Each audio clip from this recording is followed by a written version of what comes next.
News చూస్తున్నాం. దేశవ్యాప్తంగా ఇవాళ బంగారం ధరలు స్వల్ప మార్పులతో కొనసాగుతున్నాయి. 24 క్యారెట్ల బంగారం ధర 10 గ్రాములకు గాను సుమారుగా 1,40,000 నుంచి 1,60,000 మధ్య ఉండగా 22 క్యారెట్ల బంగారం ధర 1,34,000 పరిధిలో ట్రేడ్ అవుతుంది. అంతర్జాతీయ మార్కెట్ ప్రభావంతో ధరల్లో రోజువారీ హెచ్చుతగ్గులు కనిపిస్తున్నాయి. వెండి ధరలు కూడా బంగారంతో పాటు మార్పులు చూపిస్తున్నాయి. ప్రస్తుతం కిలో వెండి ధర 2,70,000 మధ్య కొనసాగుతుంది.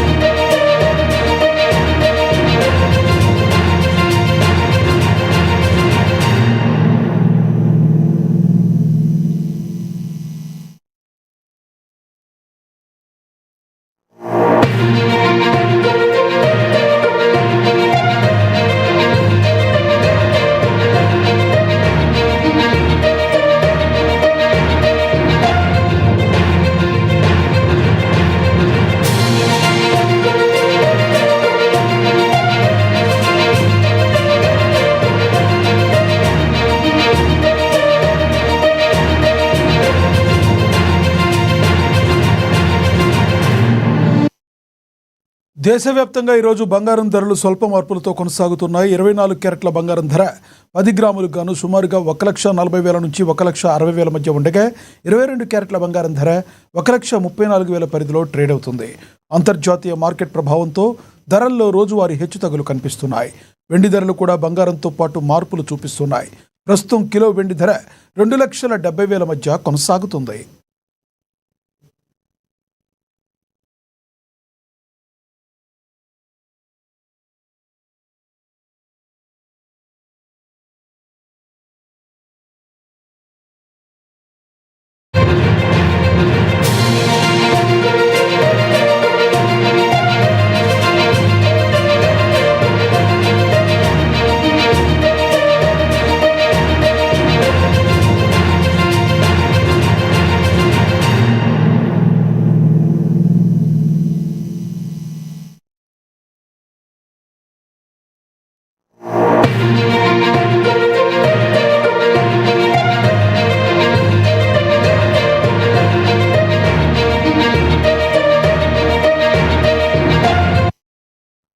మరో బ్రేకింగ్ న్యూస్ చూస్తున్నాం. విశాఖ తీరానికి ఇంధన ఊరట లభించింది. గత కొన్ని రోజులుగా గ్యాస్ చమురు సరఫరాల్లో తలెత్తిన ఇబ్బందులకు చెక్ పెడుతూ భారీ నౌకలు విశాఖ పోర్టుకు చేరుకున్నాయి.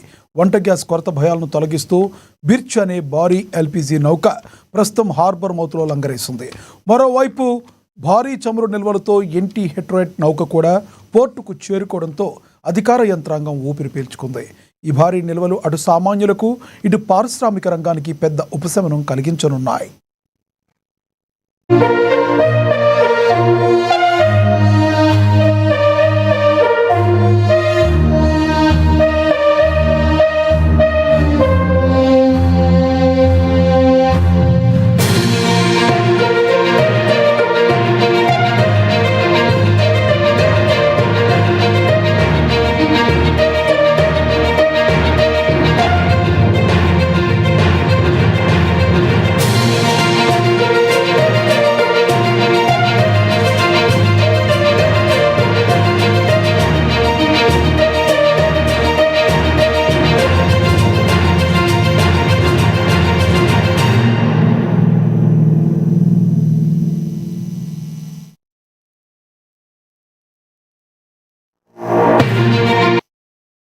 విశాఖ తీరానికి ఇంధన ఊరట లభించింది. గత కొన్ని రోజులుగా గ్యాస్ చమురు సరఫరాల్లో తలెత్తిన ఇబ్బందులకు చెక్ పెడుతూ భారీ నౌకలు విశాఖ పోర్టుకు చేరుకున్నాయి.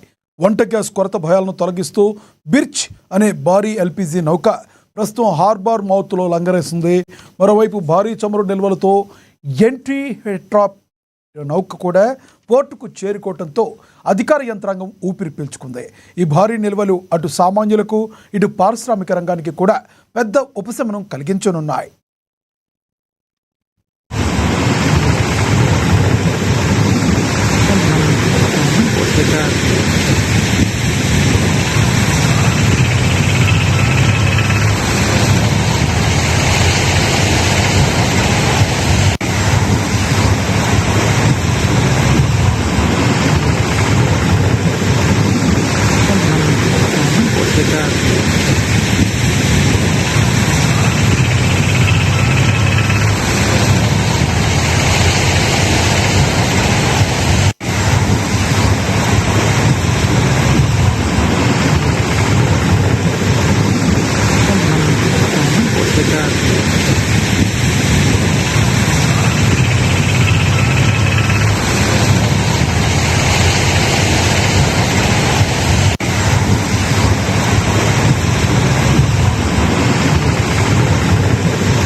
ఎస్ భద్రాద్రి రామయ్య సన్నిధిలో ఆధ్యాత్మిక శోభ ఉట్టిపడుతుంది.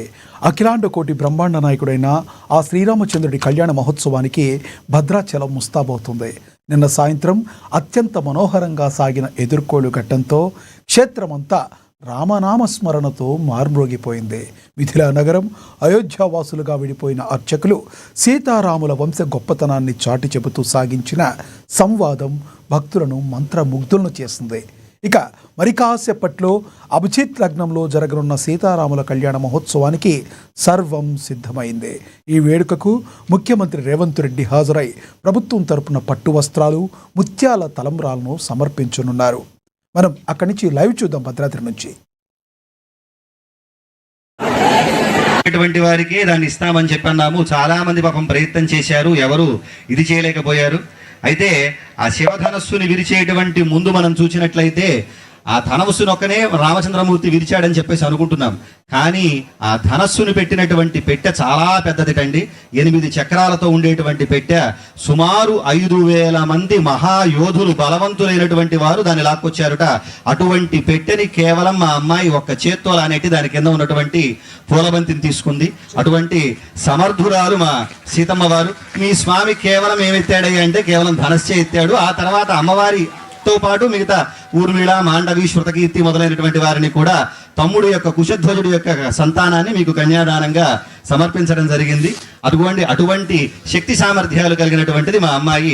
అలాగా మీరు ఇందాక వంశ ప్రస్తావన చేశారు. ఆ వంశ ప్రస్తావనలో ఇందాక మా చంద్రుడి యొక్క గుణగణాలను చెప్పాము. చల్లనివాడని చెప్పేసి, ఆహ్లాదకరుడు అని చెప్పి మీరు కూడా ఒప్పుకున్నారు. మా వాడు రామచంద్రుడు అని చెప్పేసి అన్నారు. కాబట్టి ఆ ప్రసన్నత్వము ఉన్నదయ్యా అంటే, ప్రకాశత్వము ఉందయ్యా అంటే చంద్రే లక్ష్మీ ప్రభాసూర్య అంటూ వాల్మీకి మహర్షి చెబుతాడు.